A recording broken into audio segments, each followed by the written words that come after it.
Hey, Commander. Looking for Not right now, thanks. No problem. Keep checking back.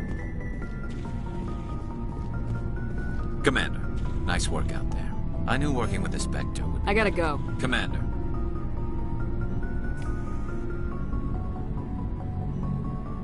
So this is what working with the Spectre is like? You think you've got us Spectres figured out? Well, no, but I know what they'll... Spectres make their own. At C-Sec, you're buried by rules. The damn bureaucrats are always... For the most part, the rules Maybe.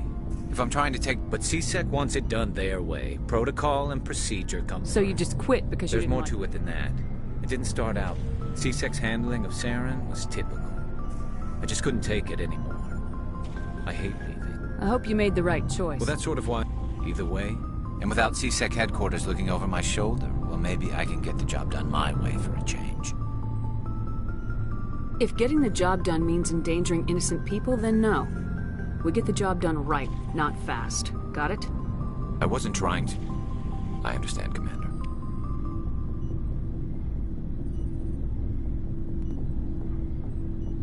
Commander, how are you? Why did you want to be a C-Sec officer in the first place? That's a good question. There were several reasons, I guess. Like what? Probably the same as most of them. I guess my father had something to do with it, too. He was... I grew up hearing about his... He's taking my resignation pretty hard. That's tough. But you'd think he'd be impressed you're going after Saren. My father's a C-Sec man to the bone. Do things right, or don't do them at all, he says. He thinks I'm being too rash, too impatient. He's worried I'll become just like Saren. He actually talked me out of becoming a Spectre when I was younger, for the same reasons. You were asked to be a Spectre? Well, I was targeted as a possible Spectre candidate. Me and about 1,000 other Turian military recruits. I could have received special training, but my father didn't like it. He despises the Spectres. He hates the idea of someone having unlimited power with no accountability. He wouldn't like you, Commander. No offense. Spoken like a true C-Sec officer. Yeah, it's a speech I've heard one too many times. But Saren's not going to play by our rules, C-Sec's rules. If you want to nail Saren, you need to send someone who isn't restricted by policies and procedures. You're a quick learner, Garrus. We'll beat him at his own game. It's the only way to stop someone like him. I'm right behind you, Commander.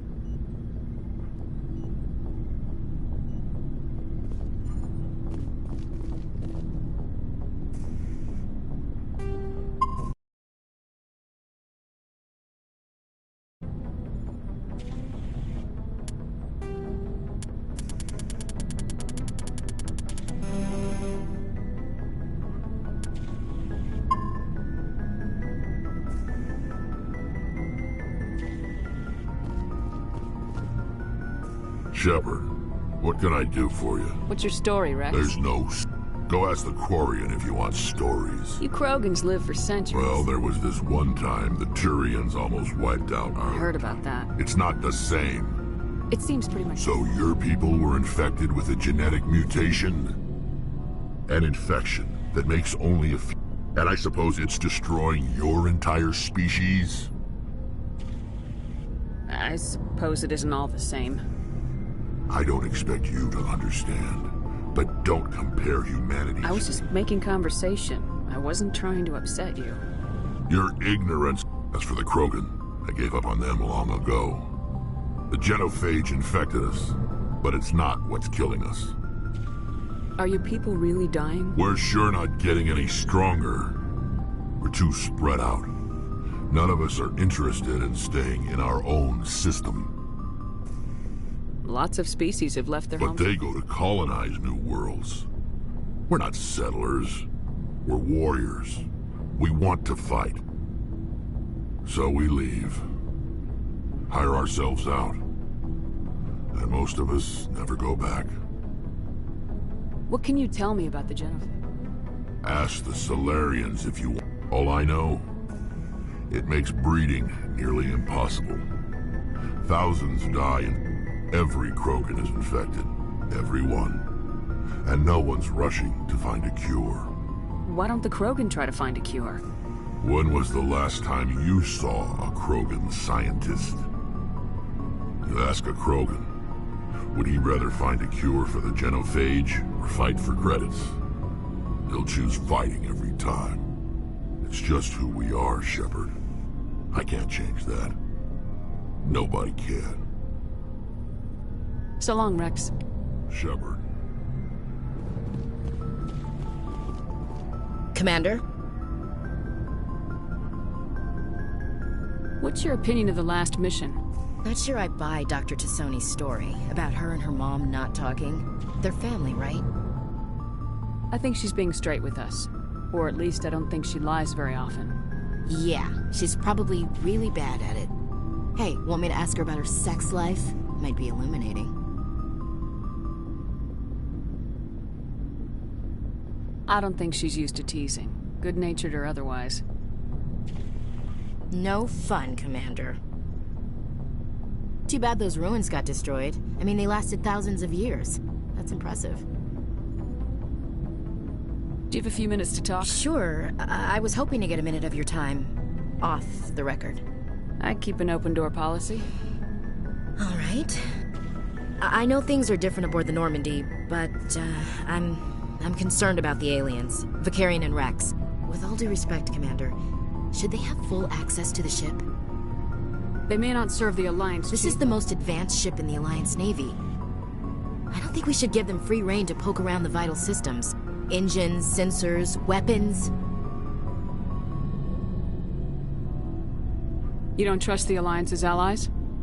I'm not sure I'd call the Council races allies. We, humanity, I mean, have to learn to rely on ourselves.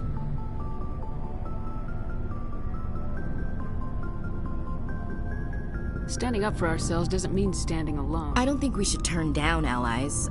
As noble as the Council members seem now, if their backs are against the wall, they'll abandon us. I don't see that as inevitable. Look, if you're fighting a bear and the only way for you to survive is to sick your dog on it and run, you'll do it. As much as you love your dog, it isn't human. It's not racism, not really. Members of their species will always be more important to them than humans are. These seem like deeply held beliefs, Williams. What made you think this way? My family's defended the Alliance since it was founded. My father, grandfather, great-grandmother, they all picked up a rifle and swore the oath of service. I guess we just tend to think of Earth's interests as our own.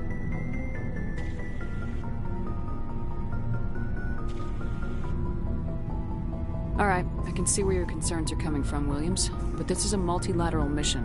You're gonna have to work with aliens, like it or not. It won't be a problem, Commander. You say jump, I say how high. You tell me to kiss a Turian, I'll ask which cheek. I don't think kissing Turians will be necessary. You never know, Commander.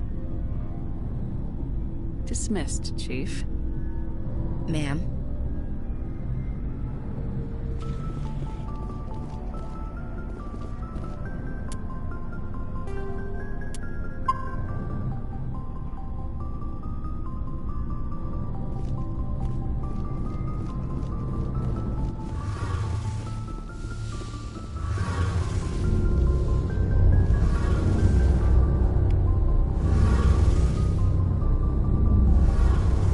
Commander, you know that Quarian, Tally? She's been spending all... I'll tell her to leave you alone. What? She's got a real knack for technology, that one. I can see why you wanted her to come along. I figured she'd be a real asset. You got an eye for Tally, Commander. But I'm guessing that's not why you came down here. Fill me in on the... You can't hide a ship, so our stealth... Eventually the sinks have to be vented. More than a few hours silent running and they overheat. Cook us. There's no way for anyone to detect us? A visual scan can still pick us up. Anyone looking out a window can see us plain. Most vessels rely on scanners. As long as the stealth systems are engaged, they can't see us. Not unless we accelerate to FTL speeds. Why doesn't it work with faster-than-light travel? Cranking up to FTL blue shifts our emissions, pushes them into frequencies too high to capture in the sinks. As soon as we make the jump, it's like setting off a flare.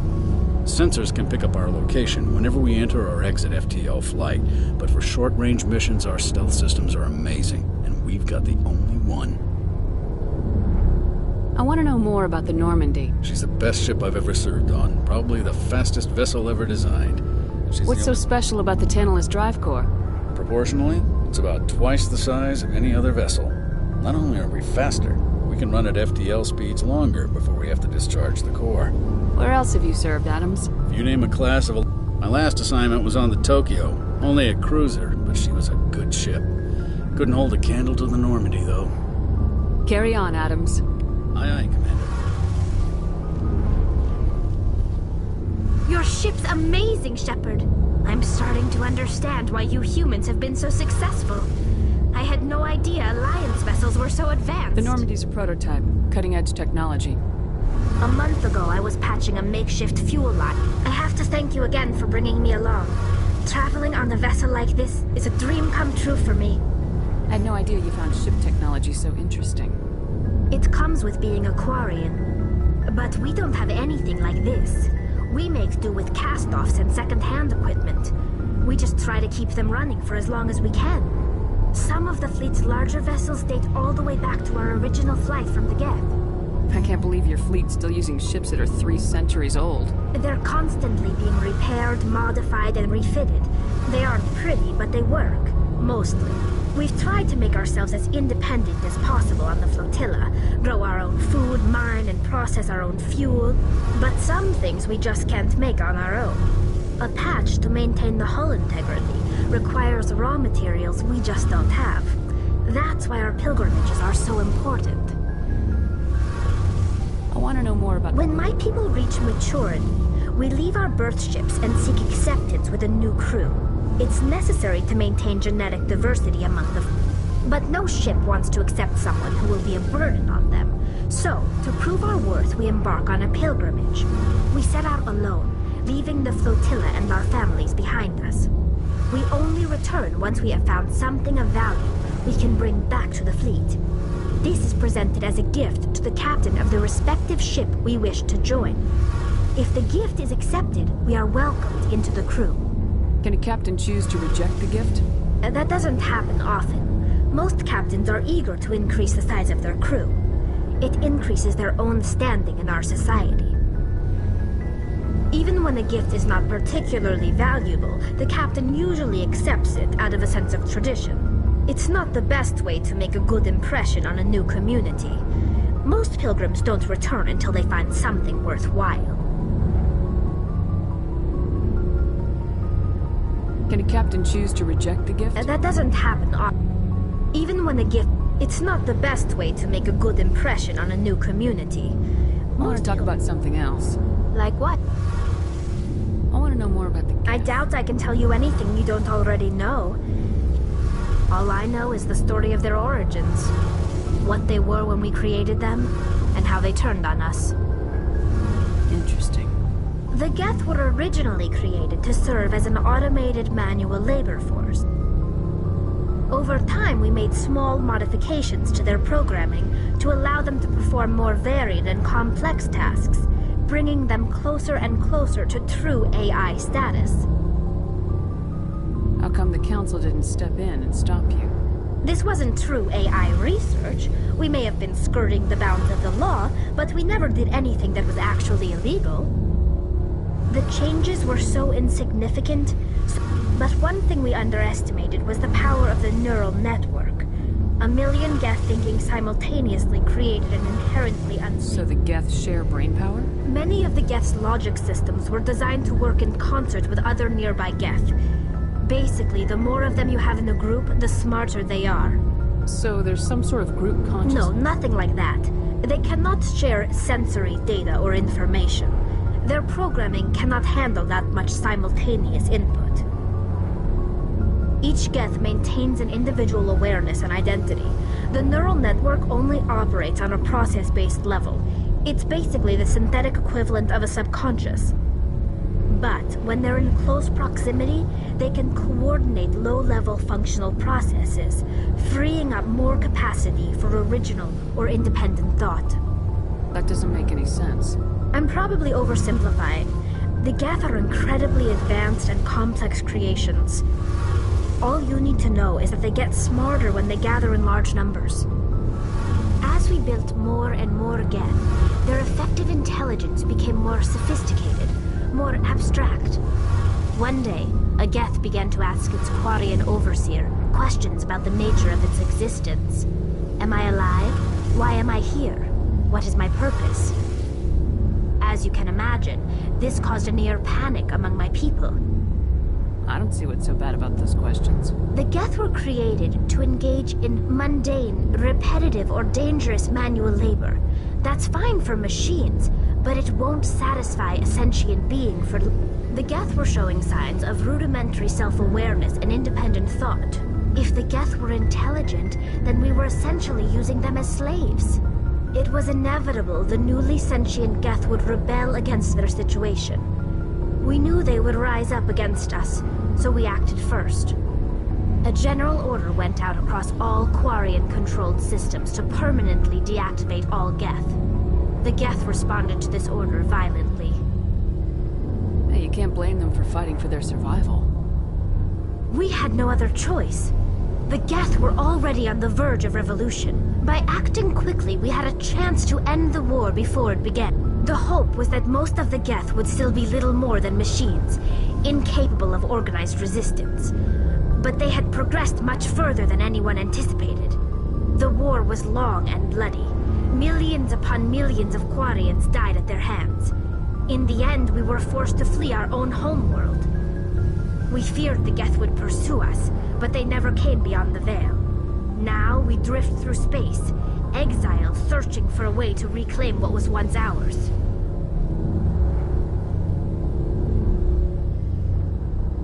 I should go. See you later.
Empty.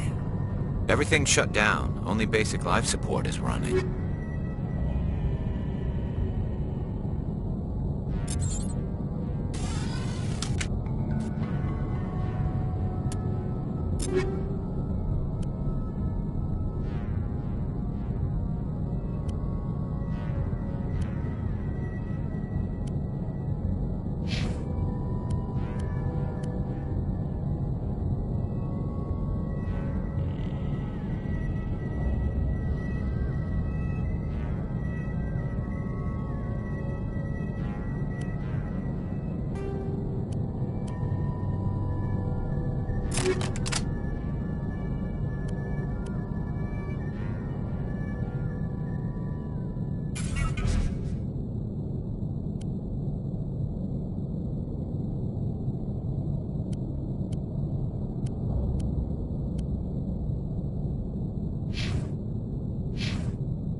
Hear that?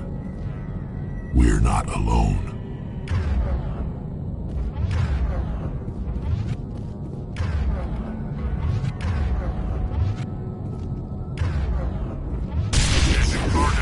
That was no accident.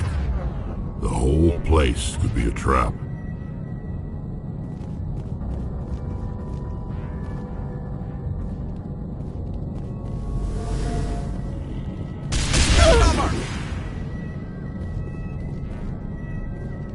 All targets down.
Jacob's not going to make it.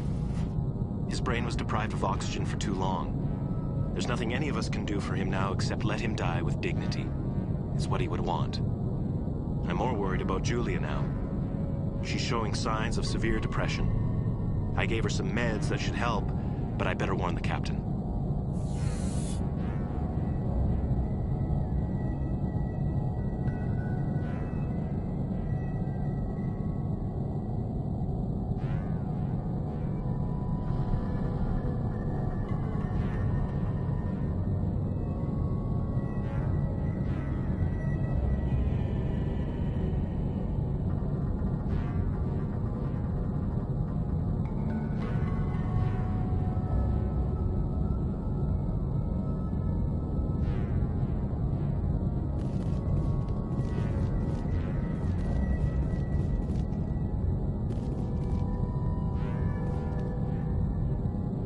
That machine's keeping him alive. No brain activity. He's dead. His body is nothing but an empty shell.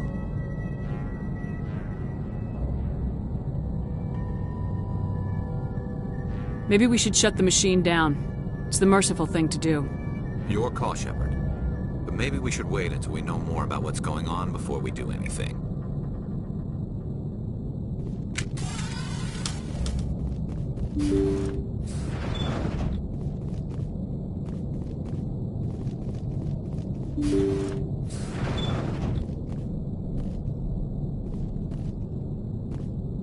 Jacob is showing no signs of brain activity. There's nothing more we can do for him. He wouldn't want to be kept alive by machines, so we're going to disconnect the life support. Dr. Smith is worried about Julia's reaction, though. She can't seem to let Jacob go. The stress is making her implants flare up, causing intense migraines. It'll probably be easier for everyone if we don't tell her until after we shut the life support down. Give her a chance to... Julia, what are you doing here? Why are you...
Jacob's gone. They say his brain isn't functioning anymore, and they want to shut off his machines. But Jacob's the only thing in the world that matters to me.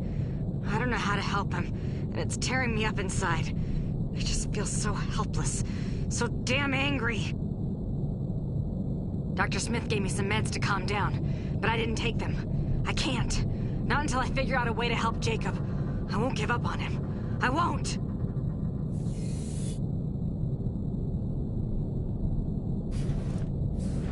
I will destroy you!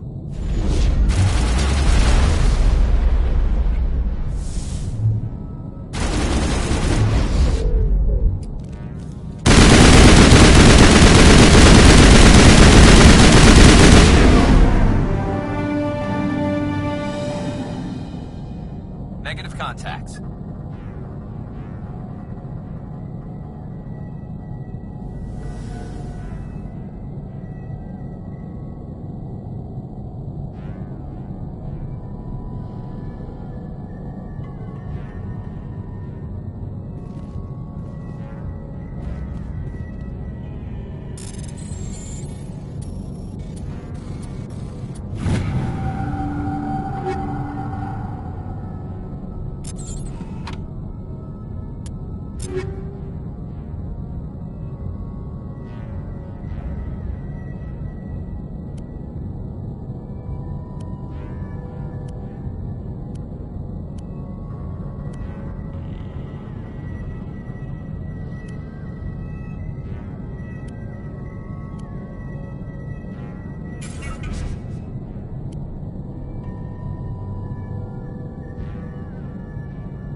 It wasn't easy, but that was the right thing to do.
Message coming in. Patching it through. General distress call from the Sacred Angel Medical Transport. Critical system failure. Losing power. Emergency landing. Argos.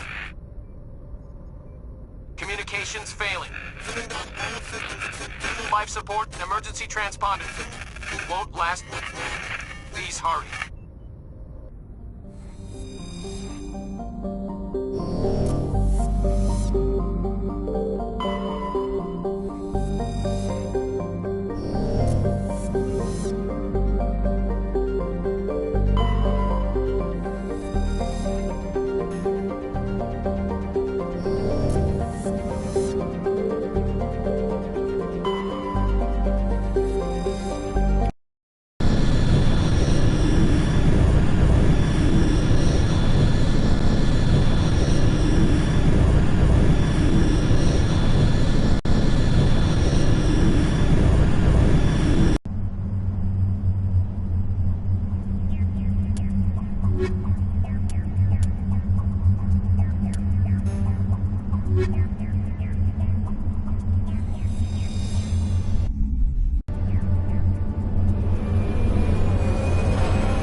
I've got a bad feeling about this. Yeah, it's a trap.